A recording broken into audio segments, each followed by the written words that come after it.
जोंहा मोनसे जारिमिनारि सान बर' थुनलाइ आफादनि नाजानायाव आरो दुलाराय बर' फरायसा आफाद बर' माहारिनि गासैबो मदद आरो मोनसे जि हास्थायनाय दंमोन बर' मिडियामखौ थाखो 10आव आरो 12आव हायार सेकेन्डारि फार्स्ट इयार आरो सेकेन्ड इयाराव इन्ट्रडिउस खालामनांगौ। इन्ट्रडिउस खालामनायनि थाखाय जोंनो सिलेबास नांगोन, बिजाब नांगोन आरो दिनै सिलेबासखौ थिक खालामनानै दिनै बिजाबखौ राव दानस्लायनानै बेखौ सेबखांनानै दिनै बेखेवनाय जाबाय। बे जोंनि मोनसे गोग्गानाय आरो मोनसे देरहासारनाय।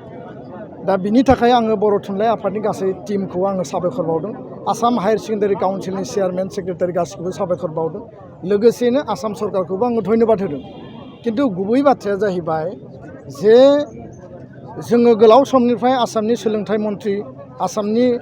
सेकेन्डारि इडुकेसननि डाइरेक्टर बिथांमोनजों जों सावरायबाय थादों जे बबे बबे स्कुलाव बर' मिडियामनि माने फार्स्ट इयारा आरम्भ जागोन बा सेकेन्ड इयारा माने आपग्रेड जागोन। दा बे बाथ्राखौ लानानै आसामनि रायजो बेंगिरि बिथाङा नटिफिकेसन दिहुनदों जे आसामाव हायार सेकेन्डारि 11 आरो 12खौ इन्ट्रडिउस खालामनाय जासिगोन। खिन्थु जों जि दाबि होदोंमोन जे 50टा स्कुल बा 100टा स्कुलाव बर' मिडियामखौ आरम्भ खालामगोन, खिन्थु बिथांमोना दिनैबो बेखौ पाब्लिश खालामाखै, नटिफाइ खालामाखै। जायनि जाहोनाव जुन आरो जुलाइआव जेब्ला एडमिसन जाबाय, दर्पण पर्टेल एप जेला बेखौ अपेन खालामबाय, बेयाव बर' मिडियामनि अपसनानो गैया। गोबाङा बर' मिडियामाव फरायनो गोसो खिन्थु एप्लाइ खालामनो हायाखै। बेनि थाखाय जेब्ला जोङो आपत्ति खालामबाय अब्ला बिसोरो बर' मिडियामखौ बर'खौ सोनानै होबाय। खिन्थु दिनै आगष्टनि 2 तारिख क्लासआ अलरेडि आरम्भ जाबाय, बिजाबा ओंखारबाय, खिन्थु सोर गथ'फोरा बिजाबखौ लानानै फरायगोन, बबे हायार सेकेन्डारियाव फरायगोन, बबे हायार सेकेन्डारियाव बर'खौ आरम्भ खालामनाय जागोन। जायफोरा गोसो दङमोन बिसोरो कनक्रिट स्कुलनि नामखौ मोनैनि थाखाय जाय जेराव हायो बेयाव बिसोरो एडमिसन लाबाय। दा बेखौ लानानै जोङो सरकारखौ बुंदों जे गोख्रैनो 50टा स्कुल जि सोलोंथाइ मन्थ्रिया एबसु आरो साहित्य सभाजों रायज्लायनायाव जोंखौ कमिटमेन्ट होदोंमोन बे स्कुलनि नटिफिकेसनखौ फोसावनांगौ आरो बे स्कुलफोराव टिचार एपइन्टमेन्ट, पिजिटि टिचार एपइन्टमेन्ट, टेट एपइन्टमेन्ट बा जि लेभेलनि एपइन्टमेन्ट होनांगौ। होनायनि गेजेरजों इनफ्रास्ट्राक्चार डेभेलपमेन्ट खालामनानै बर' मिडियामखौ मोजाङै सालायनांगौ। नङाब्ला एसामिस मिडियाम स्कुल, बर' मिडियाम स्कुल बेयाव बबे स्कुलाव सोर फरायगोन बिनि थाखाय मोनसे आख' फाख' गोलैगोन। जायनि थाखाय 2021 आरो 22आव 2272 पस्ट पिजिटि टिचार माने एडभार्टाइज ओंखारनायनि उनाव सासेबो बर' मानसि बेयाव एपइन्टमेन्ट मोनाखै। बिनि थाखाय जोंखौ बन्सित खालामदों। गिबि मन्थ्रि आरो सोलोंथाइ मन्थ्रिया जोंनो प्रतिश्रुति होदोंमोन बर' मिडियामनि हायार सेकेन्डारि आपग्रेड खालामनानै 300-400 पस्ट क्रिएट खालामगोन आरो बेयाव बर' केन्डिडेटफ्रानो एडमिसन माने एपइन्टमेन्ट मोनगोन। खिन्थु दिनैसिमबो बे प्रतिश्रुतिखौ मावाखै। गुबुन मोनसे बाथ्राया जाहैबाय जे ओम प्रकाश होननाय सासे अफिसारा आसामनि गासै माने स्कुलखौ GIS आरो GPS मेपिंनि गेजेरजों 1:30 जेराव दङ बे स्कुलाल' थांना थागोन, बिनि बिल'खौ मार्जार आरो एमालगेमेसन खालामनांगौ होनना बुंदों। एबसु आरो साहित्य सभा गिबि मन्थ्रिनि रायज्लायनायाव जि माइनुट्स दङमोन बे माइनुट्सआव क्लियार काट बे कमिटमेन्ट दङ जे बर' मिडियामनि स्कुला जिहेतु संख्या खमायबाय आरो बर' मिडियामनि स्कुलनि संख्या जिहेतु खम जालांनायनि जाहोनाव स्टुडेन्टफोरनि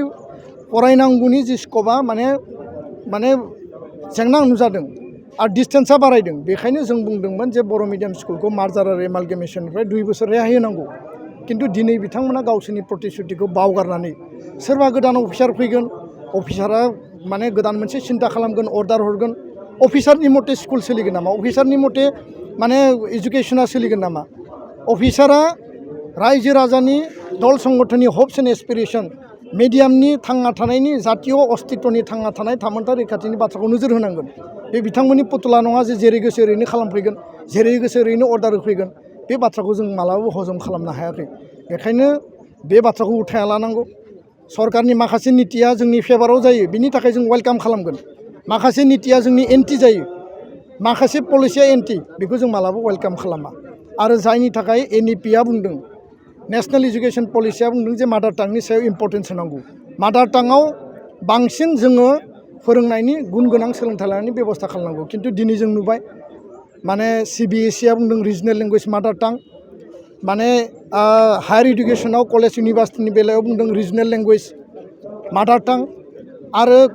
इन्जिनियारिं आरो मेडिकेलखौ मादार टांजों फोरोंनो थाखाय बुंदों। आसाम सरकारा मोनसे एन्टि डिसिसन लाबाय, NEP एन्टि मोनसे डिसिसन लानानै बिथांमोना इम्पज खालामदों जे इंलिश आरो मेथ्स क्लास 6आव इंराजि मिडियामाव फोरोंनांगौ जायनि थाखाय बर' मिडियामा बिराद गाज्रि मोनसे अबस्थायाव थांनायनि मोनसे पर्यायाव दिन थांगासिनो दङ जुलाइ दानाव गरम बन्द थांबाय आगष्टनिफ्राय दा आरम्भ जागोन इंराजियाव मेथ्स आरो साइन्सखौ फोरोंनांगौ आरो आनजादबो लिरनांगौ बे माबायदि सम्भब जायो जोङो इंराजि बिरोधि नङा जों इंराजि फरायना बुङाखै इंराजिखौ मोजाङै फोरों खिन्थु साबजेक्टखौ सोलायनानै नङा मेथ्स आरो साइन्सआव इम्पज खालामनाय नङा इंराजि साबजेक्टखौ फोरों ग्रामारखौ फोरों स्पकेन लेंगुवेज फोरों दा बे मोनसे जोंनि मिडियाम बिरोधि नीति आरो रिसेन्टलि जों नुबाय जे जोंखौ आसामाव दङना गैया हिसाबखौ लायो ना लाया जोंहा बिराद सन्देह दङ जों जेला आवाज दैखाङो आन्दलन खालामो बेयाव गणतान्त्रिक आवाज माने फैयो जे अब्ला आसाम सरकारा जों जे दङ जोंनि प्रेजेन्स आरो एक्सिस्टेन्सखौ बिथांमोना फिल खालामो खिन्थु जेला माने बिथांमोना डिसिसन लायो बिथांमोना जोंखौ गैयि बायदि माने डिसक्रिमिनेट आरो नेग्लेक्ट खालामनायखौ जों नुयो मडेल स्कुल मडेल स्कुल नङा मडेल कलेज सारा आसामाव गायसनदों जों बुङाखै जे तिनसुकियाव बर' डिपार्टमेन्ट मिडियाम खुलिनांगौ जों बुङाखै जे शिबसागर जरहाटआव बर' डिपार्टमेन्ट बर' एमआइएलनि साबजेक्ट खुलिनांगौ जों बुंदों जे बिटिसि एरियायाव बर' माने जेराव इनहेबिटेड धेमाजि जानो हायो लखिमपुर जानो हायो सनितपुर बिश्वनाथ गवालपारा कार्बि आंलं जेरावबो जानो हायो जेराव बर' स्टुडेन्ट फरायो शिबसागर तिनसुकियानि बाथ्रा जों बुङाखै दिनै बाक्सायाव मडेल कलेज होदों राङापारायाव मडेल कलेज होदों जथेस्थ' स्टुडेन्टआ बे कलेजफ्राव फरायो खिन्थु बिथांमोना बैयाव एसामिस डिपार्टमेन्ट आरो साबजेक्टखौल' लाखिबाय बर'खौ लाखियाखै बे माबायदि मोनसे नीति जानो हायो बे माबायदि मोनसे माने फ्रेन्डलि पलिसि जानो हायो बिनि थाखाय जों आवाज दैखांगोन आरो बे बाथ्राखौ आं दिनै स्पष्ट बुंबाय सरकारनि कुनु मिडियाम बिरोधि बर' मिडियामनि एजुकेसन बिरोधि आसनिखौ जों वेलकाम खालाया जिकुनु पर्यायाव जोङो बिनि थाखाय आवाज दैखांगोन आरो जोङो सरकारजों फाइट खालामगोन मोनसेबानो बिथांमोना मोननै मोनथाम नीति लादों मोनसेया जाबाय जे आसाम सरकारानो मडेल स्कुल खालामनानै बेखौ पिउरलि इंराजि मिडियामाव फोरोंगोन मडेल स्कुल खालामदों खिन्थु बेयाव टिचार एपइन्टमेन्ट होआखै आरो बे मडेल स्कुलाव बर' मिडियामनि एसामिस मिडियामनि थाखानाय टिचार जि स्कुलाव मोजाङै क्लास जादोंमोन मोजां रिजाल्ट जादोंमोन बै टिचारफोरखौ लांनानै गन्डगल खालामहैदों दिनै खारन थाखानाय स्कुलाबो हेम्पार जादों आरो गोदान स्कुलाबो माने बिनि सायाव हेम्पार जादों दा बेखायनो एमएलए फोरनि समस्तिनि आन्दाराव मडेल स्कुल खुलिनाय जिल्ला भित्तियाव मडेल स्कुल खालामनाय आरो माबा माबि खालामनाय बे नीतिफोरा बिसोरनि एक्सपेरिमेन्टेल नीति बेयाव खुनु फुल प्रुफ माने माबा गैया बिथांमोना बुंनो नागिरो जे दिनै माने इंराजि मिडियामाव फोरोंग्राबो माने गोबां गार्जेन दङ मानो बन्सित खालामनो जोङो कुनु इंराजि मिडियाम बा मिडियाम बिरोधि नङा जों बुंदों जे बिमानि रावाव नेशनेल एजुकेशन पलिसिया जिखौ बुंदों आरो जों गावनि बिमानि रावजों गोग्गो सोलोंथाइ गुन गोनां सोलोंथाइ जों लानो हास्थायो गार्जेनफ्रा फोरोंगासिनो दङ खिन्थु बिथांमोननि नीतियासो जोंनि मिडियामखौ बुथारनायनि मोनसे पलिसियाव थांगासिनो दङ जायनि थाखाय बे मडेल स्कुल माबा माबि खुलिनायनि थाखाय दिनै जोंनि थाखानाय स्कुलफ्रा थैलांनायनि मोनसे लामायाव आरो बेफोरखौ बिथांमोना गाज्रियै डमिनेट खालामनायनि थाखाय सिन्था खालामदों खिन्थु बर' मिडियामनि गुन गोनां सोलोंथाइ लाबोनाय मिडियामनि एक्जिस्टेन्सनि सायाव जों कमप्रमाइज खालामा आरो रावबो गार्जेना बेखौ लानानै गावबा गावनि गथ'खौ मोनसे माने गिखांनाय बा सानखांनाय बेबायदि माने